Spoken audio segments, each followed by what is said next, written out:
Members of the modern-day KKK, as depicted by well-known artist James Pate, are young and black and blind to the model they're following. Kin Killin' Kin opens this weekend at Dusable Museum of African American History, a rather shocking display of hoodlums in pointed hoods. We had put just 3 tags to show people when they came that you could write the name of a family member or a loved one that you lost due to violence. People started asking us to give them a toe tag then.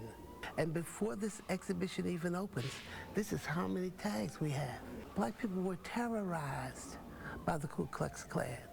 They brought death, they brought lynching, they brought fear, they brought violence. And so we're saying that comes from within. You're doing their job. And he started this in 2000.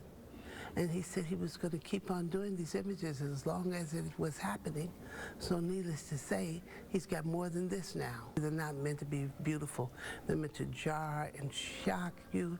They're meant to make you feel outraged and sad and mad again enough to do something. Here's this person who clearly is succumbing to the Ku Klux Klan part of this because he always puts them in the cap. And the community's looking on as though they're powerless to do anything about it. And you see he's got the bling, and it even has KKK around it. And they have a tattoo, rest in peace, African Americans.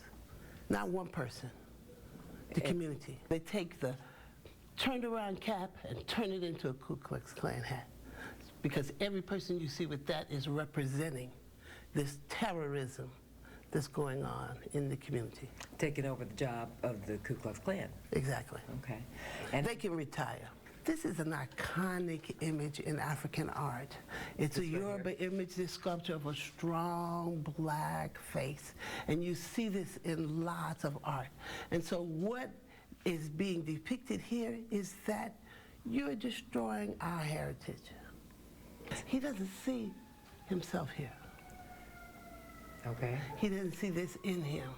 And here we see the soldiers and the Union Army, the black men who fought our freedom, who are much the same age as these kids are. And you're sort of volunteering for a different kind of army. Mm-hmm. They are protecting their street corner. Yeah. Or their commodity. I'm looking for a way to bring young people who have been challenged themselves and who have maybe been a first or second time offender, engaging them in a conversation about what's really happening here and why we juxtapose this imagery with that of the Ku Klux Klan. And what this piece, which is the only piece in the exhibit that's in color, shows a young man turning away from the culture of violence and turning toward his traditional culture and his ancestors and the triumph and dignity of who he really is. And he's embracing another young man who is pulling his pants up. Yes, he's embracing a new life.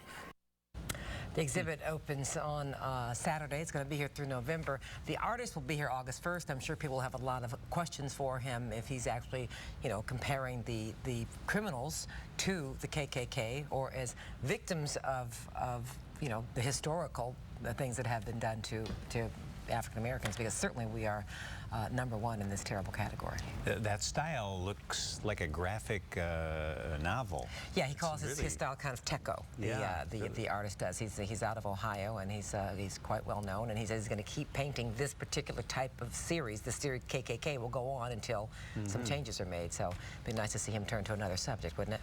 Fascinating. And that can be seen until when? Until mid-November. And the artist himself will be here August 1st, Dusable Museum. It's a great exhibit. Good to know.